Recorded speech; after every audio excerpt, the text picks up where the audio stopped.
The কুচিসাকে ওনা সুন্দরী এই জাপানিজ মেয়ের আজকে এক রহস্যময় সত্য ঘটনা। অবশ্যই শেষ অবধি দেখবেন ভিডিওটি।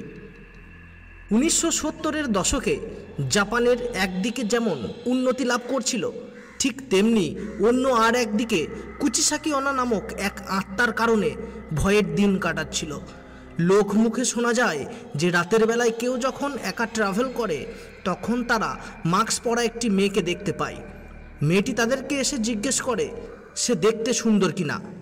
যদি তার উত্তর না হয় তাহলে মেয়েটি কাঁচির সাহায্যে সেই মানুষটিকে খুন করে, কিন্তু তার উত্তর যদি হ্যাঁ হয় তখন মেয়েটি তার মাস্ক খুলে ফেলে এবং দেখা যায় যে তার ঠোঁট এমনভাবে কাটা যেন চাকু দিয়ে তার ঠোঁট কেউ কেটে ফেলেছে। তাহলে মেয়েটি সেই মানুষটির ঠোঁট নিজের মতো কেটে ফেলে, যার ফলে হয়তো মানুষটির মৃত্যুও হয়। এই ভয়ঙ্কর মেয়েটি অর্থাৎ কুচিসাকো ওনার হাত থেকে কিভাবে নিস্তার পেতে পারি আমরা, পরের ভিডিওতে আপনাদের এই সম্পর্কে জানানো হবে।